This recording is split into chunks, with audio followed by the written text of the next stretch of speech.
Good morning, and the first thing you're probably noticing is, Mrs. Wood's hair looks different. Yes, tried something new today. You can let me know what you think. This is going to be third grade English. I am going to go over the whole week right now. This week is not too tough for you guys. The first thing you're going to start with is a preposition review.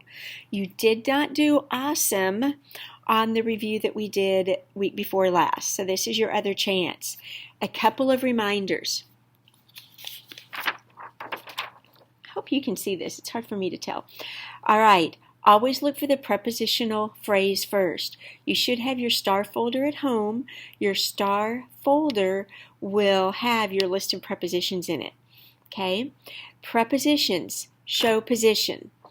My teacup is over my head, next to my face, under my chin, on my hand. You get the idea. You've memorized all these. You should know them. Prepositional phrases start with a preposition. They end with a noun. Many of you like to end your prepositional phrases with the word and. And is a conjunction. I haven't taught you that. There's just a sneak peek on the lesson.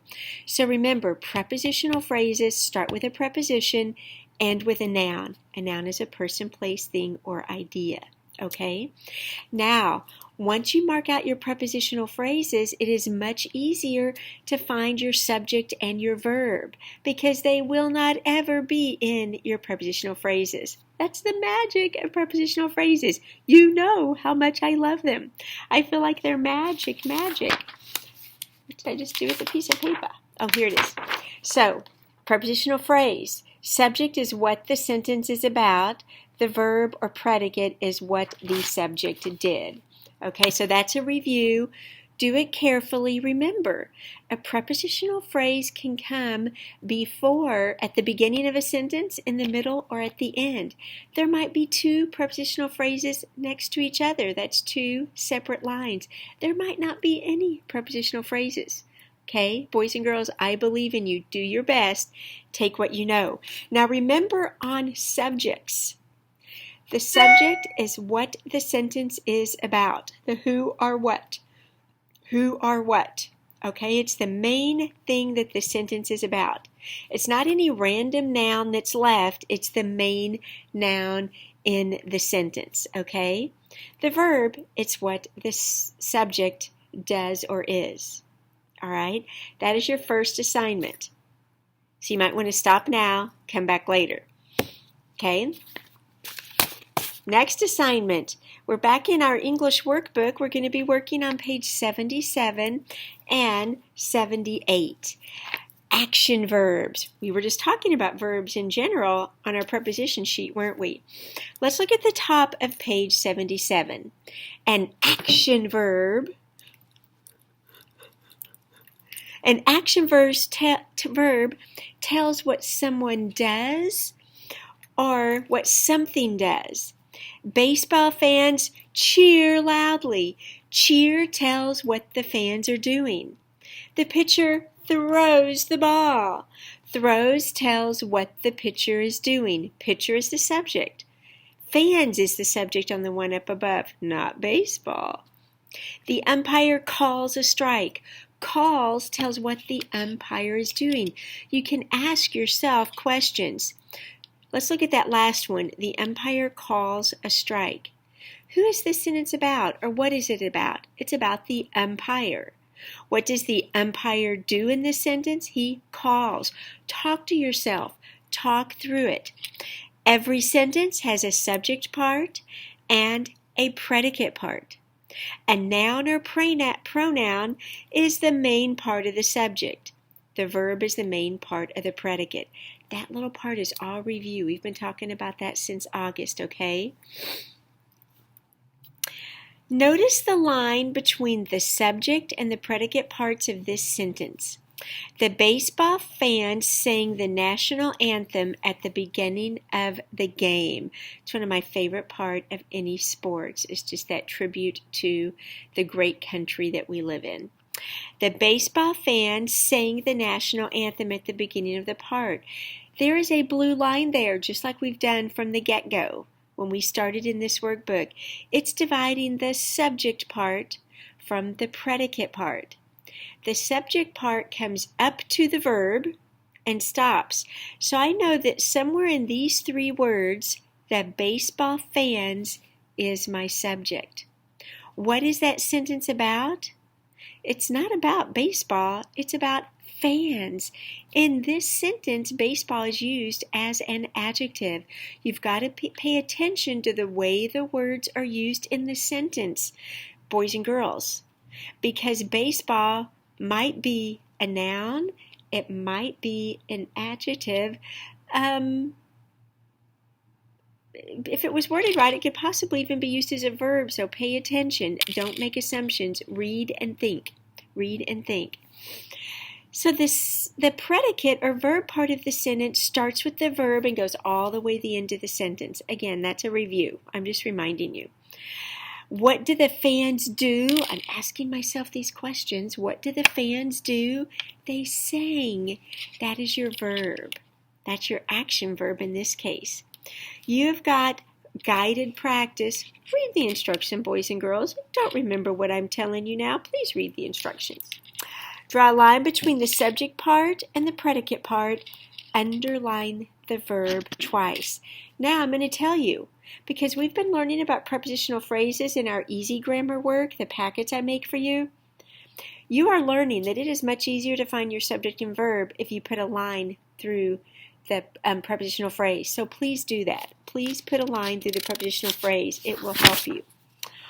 On the back, you are going to 1 through 10, you're doing the same thing again.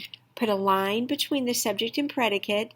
Please mark out the prepositional phrase. Underline the verb twice. Action verb. Boys and girls, this means it's something that you can do. Is this an action verb? In case you couldn't tell, I was dancing. Yes, dancing is an action verb. Is this an action verb? More of a state of being verb. We haven't talked about those yet, but we will. Okay, second part of this page, write the correct verb to complete each sentence. They give you 3 choices. Play, swings, visit. You choose the next one. I'm noticing it looks like the color printer was getting wimpy because the lines aren't showing. It doesn't matter if they're lines. You can tell where to write the verb. All right, you are going to do the apply and write. You are going to do the apply and write. Write 2 sentences about a baseball game. Underline the verb twice. Boys and girls, 2 sentences, capitals, correct punctuation at the end, okay? That is your work for Monday. Let's look at your language work for Tuesday. We are going to talk for Tuesday, so now I'm on Tuesday's work. There were 2 pages for Monday's work. Now I'm doing Tuesday's work. We're on page 79 now. We're going to talk about present tense verbs. We're actually this week going to be talking about present tense, past tense, and future tense verbs.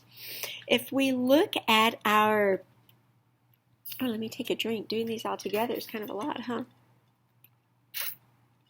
You'll be watching this a little bit at a time, but I thought it might be easier to send you one for the week instead of a bunch of little ones.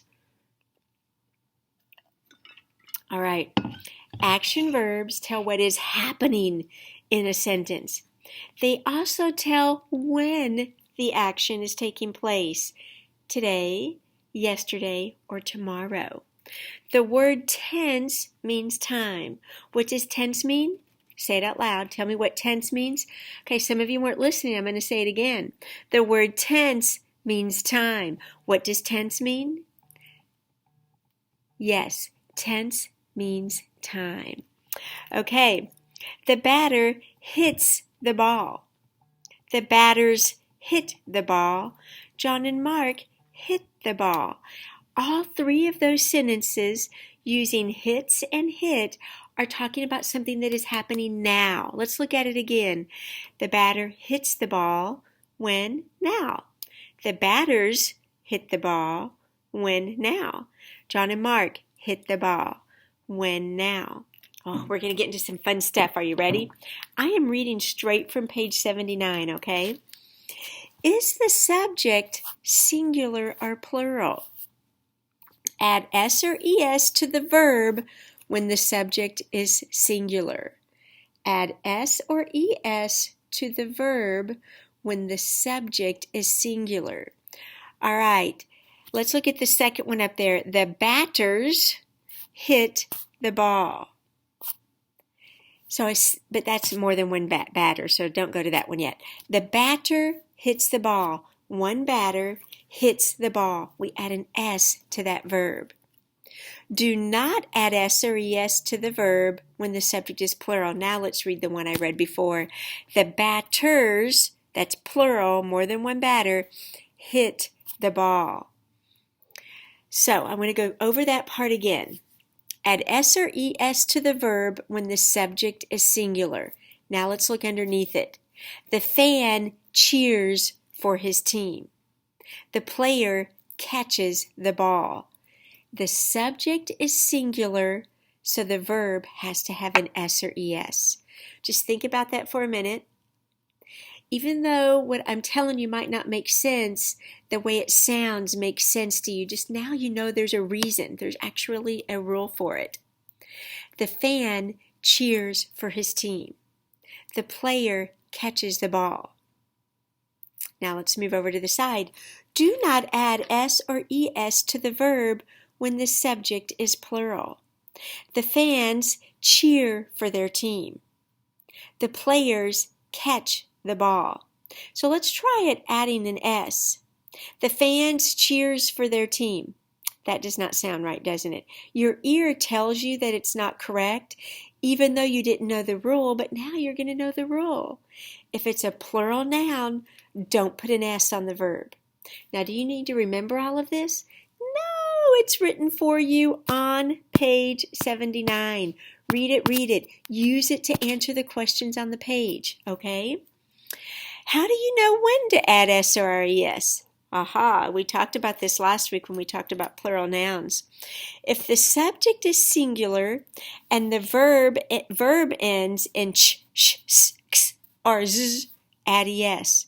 We add an es to a verb using the same rule when we added an es to a noun. Woohoo!